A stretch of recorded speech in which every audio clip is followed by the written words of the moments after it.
enfim, dessa deliberação do plenário para a gente conversar a respeito.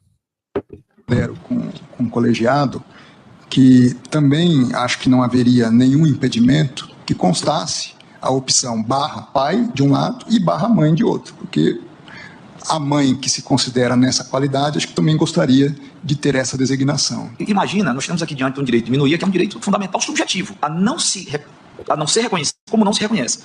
Agora, nós não podemos descuidar de milhões e milhões de jovens brasileiras que acalantam o sonho de ser mãe. Essa é a grande maioria. E nós estamos igualando. Eu não posso ultrapassar. Eu não posso colocar esse direito na frente do outro. E o que se almejou por meio dessa ação foi alcançar uma denominação que, por assim dizer, em relação a essas pessoas, não implicasse numa exclusão discriminatória da sua constituição de personalidade. E, portanto, o vocábulo parturiente compreende, evidentemente, a mãe. Você tá no mudo, Marcão. Tá sem som. Perdão. Professora Paula, vamos começar. Paulo Figueiredo é tirador. Eu tenho 4 gatos, eu sou alérgico a gato. O Marco Antônio viu aqui, e a Paula viram antes do programa. Meu gato eu falo pra você, eu só vi cocaína 2 vezes na minha vida. Então eu sou cheirador de gato. Eu fui ontem ao cinema assistir o filme novo do Matt Walsh, que se chama Am I Racist? Am I Racist, né? Tradução para português é Eu Sou Racista? Interrogação. E esse, para quem não sabe, o Matt Walsh é um comentarista do Daily Wire, que inspirou o nome aqui do Fio Diário, a versão em inglês Daily Wire, a tradução ao pé da letra é Fio Diário. E ele é o mesmo autor do outro documentário, filme, que é o mais assistido de política da história, que é o What is a Woman? Que é O que é uma mulher. O que esses 2 documentários têm em comum? Eles mostram, num estilo meio Borat, né? Ele cria um personagem e ele se infiltra dentro da esquerda para tentar entender a lógica por trás do pensamento deles, enquanto faz uma sátira desse pensamento, ouvindo os principais especialistas. Ao mesmo tempo, ele vai para as pessoas, para a população comum, para tentar entender o que as pessoas comuns acham desses assuntos. Tanto no What is a Woman, que é focado, né, na questão do gênero, quanto o Am I Racist, que é focado na questão da questão racial. Ele mostra que o descasamento entre as pessoas comuns, entre nós, entre as pessoas que estão no dia a dia, etc, etc, e o que você tem dentro dos círculos intelectuais que foram doutrinados por essas ideias, tanto marxistas clássicas, como a Paula Marisa explicou muito bem agora, como pelas ideias da Escola de Frankfurt, quanto pelas ideias do pós-modernismo, todas as pessoas que passaram anos e anos bebendo e consumindo esse lixo nas universidades, nascido aqui basicamente nas universidades americanas, elas não têm mais conexão com o cidadão comum. Então todo mundo sabe que é mãe e pai. E todo mundo sabe que as famílias às vezes não são perfeitas. Né? Muitas vezes não são perfeitas. Muitas vezes você tem pais separados, muitas vezes você tem pessoas órfãs. O fenômeno que está acontecendo mais e mais são famílias homossexuais. Mas todo mundo sabe quem é mãe e quem é pai. Quem não sabe é justamente o pessoal que está sentado nas cadeiras do Supremo Tribunal Federal, que bebem e conversam e se relacionam com essa gente em estado de histeria. Absoluta histeria. O que a gente vê nos filmes do Matt Walsh é que essas pessoas, elas perderam a capacidade de observar as coisas mais óbvias da sociedade que o sujeito mais humilde da periferia, que não teve nenhum estudo, observa com facilidade. No What is a Woman, eles chegam aí para uma tribo na África e perguntam, um homem pode virar uma mulher? E os caras da tribo olham para a cara do outro e riem, falam, pô, claro que não. Homem é homem, mulher é mulher. Mas como é que é homem? Qual a diferença entre homem e mulher? É a mesma coisa na diferença de pai e mãe. Todo mundo sabe desde o início dos tempos o que é pai e o que é mãe. Às vezes você não sabe quem é seu pai, às vezes se você foi separado você não sabe quem é a sua mãe, mas você sabe o que é o conceito. É tão bizarro e é tão sem sentido, e é propositalmente sem sentido para confundir, para levar as pessoas a um estado de confusão mental, que se a mulher, né, que deu à luz se identifica como uma mulher, por que ela não poderia ser chamada de mãe? E se ela se identifica como homem, por que ela não poderia ser chamada de pai? Não, é porque o objetivo final é, como a Paula estava explicando, a desconstrução completa da estrutura familiar.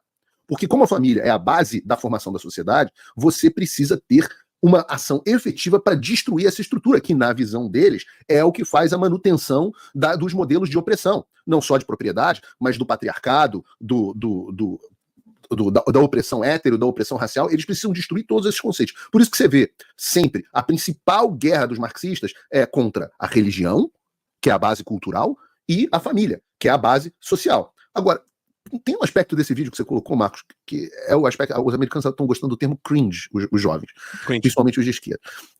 Tem um aspecto cringe desse vídeo, que é ver o André Mendonça, o terrivelmente terrível, pisando em ovos igual um viadinho, que não tem coragem, esse cara é tão sem espinha dorsal que ele não tem coragem de virar para os seus colegas e falarem: desculpa, isso é uma loucura.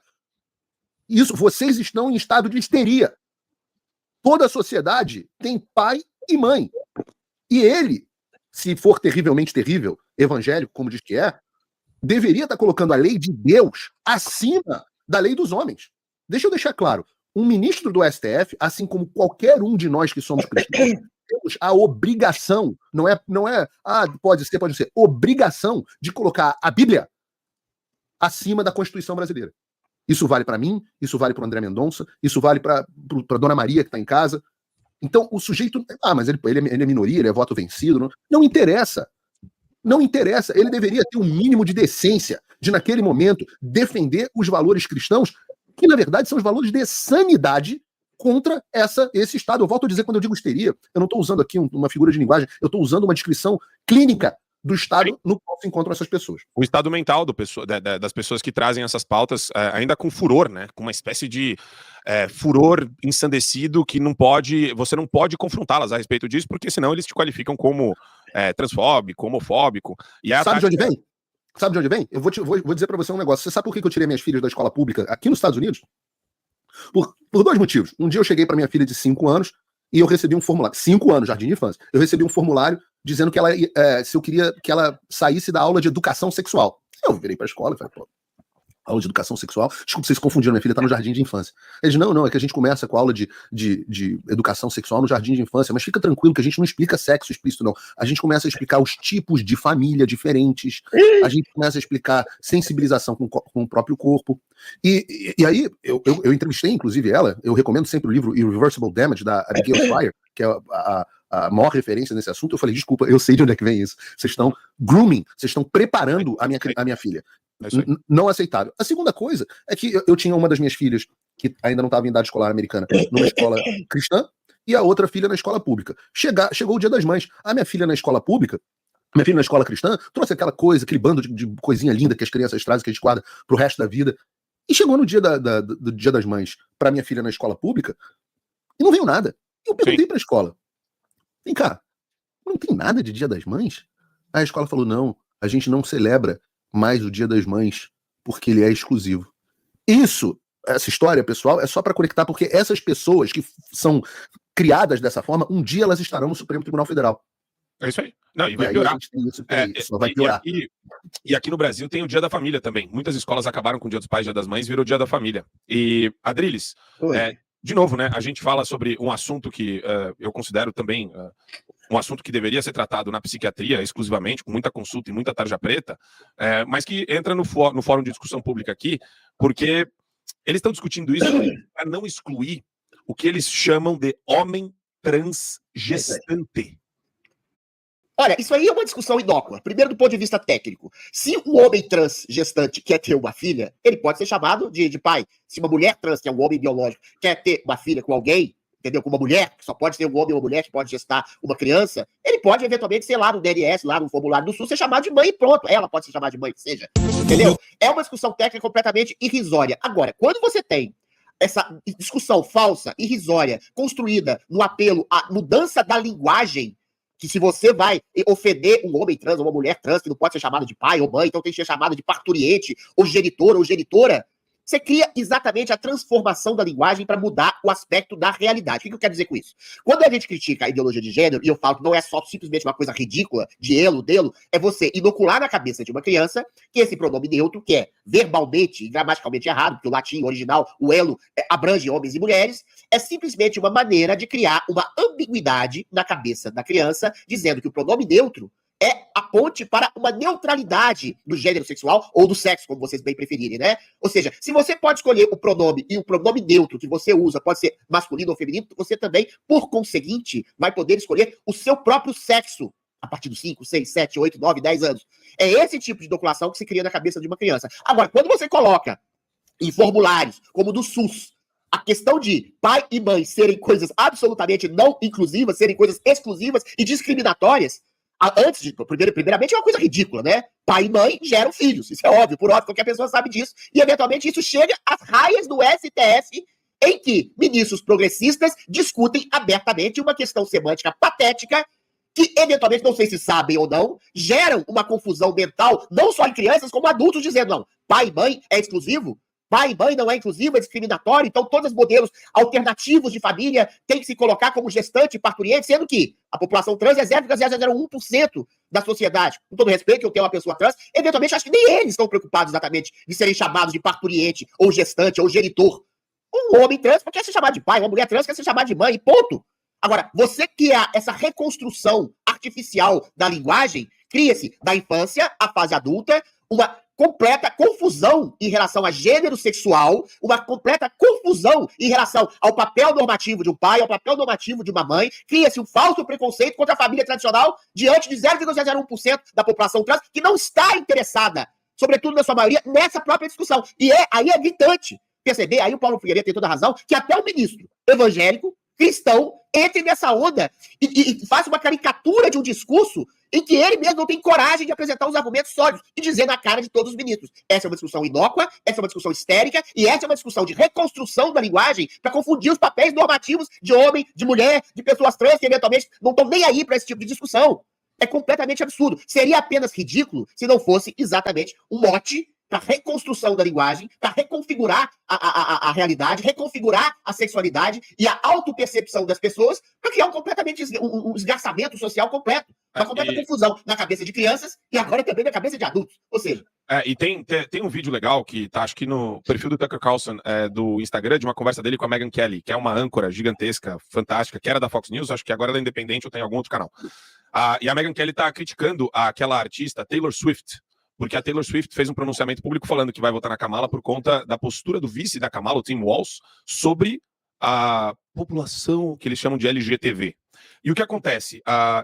Esse vídeo é sensacional. Depois eu vou puxar aqui e colocar para vocês, porque o grande problema é esse, né? Você vai abrir uma porta para crianças que têm problemas normais de autoimagem. Eu tinha problema de autoimagem na minha adolescência. Você se sente... Não, eu tô querendo dizer autoimagem no sentido de você se achar feio, você se achar uma ovelha negra, você não se sentir parte de um grupo, e daí você vai nos porões... Eu me achei até hoje, acho que eu tenho razão. Não, tudo bem, acho que tem razoável. Sou bem razoável nesse sentido. Isso é ótimo. Mas a questão, Adriles, no final das contas nos porões das redes sociais, essa galera que tá com esse processo todo de autoimagem, com esse lado sentimental aflorado, cai nessa militância insana e acaba, se tiver acesso a recursos legais, fazendo mutilação. Aí é mutilação genital, aí tira peito, aí toma hormônio, toma bloqueador hormonal, e o negócio vai para Se você faz uma ponte entre a criança que recebe uma educação de ideologia de gênero, dizendo que nem pronome pode ser masculino e feminino, então você pode, por conseguinte, através do uso da linguagem, usar o seu sexo, criar o seu sexo da maneira que você quer. E você cria a ponte entre um pai e mãe que não podem ser chamados de pai e mãe, como a parturiente, ou gestante, ou genitor, você cria na cabeça das novas gerações a noção de que o gênero sexual e o sexo é uma coisa culturalmente criada. Culturalmente e socialmente criada. Agora, as consequências óbvias disso são pavorosas. Só quem não percebe isso é idiota. Agora, infelizmente, a maioria gigantesca da população não está nem para essa discussão. Mas quando isso começa a ser inoculado em escolas, universidades, na cabeça da própria justiça, aí dá-se. A gente tem aqui um superchat que eu preciso ler para vocês, do Marcelo, do Legislativo Forte e Fortes Legum. O comunista exposto detalha tudo o que está acontecendo hoje. Agradeço ao Paulo Figueiredo pelos ensinamentos. Fiz o curso Fim da América. Sobre o X, acredito que os sócios da Starlink pressionaram Musk. Acredito que Musk dará o troco no cabeça de ovo. Muito bom, Marcelo. Obrigado, cara. Obrigado pelo superchat. E é isso que a gente sempre fala, né? A gente precisa desse apoio de vocês, a gente precisa trabalhar com o apoio de vocês por meio da assinatura. É fundamental que vocês nos ajudem com a assinatura, e é por isso que eu quero passar um trailer exclusivo que vai rodar para os assinantes do Fio Diário.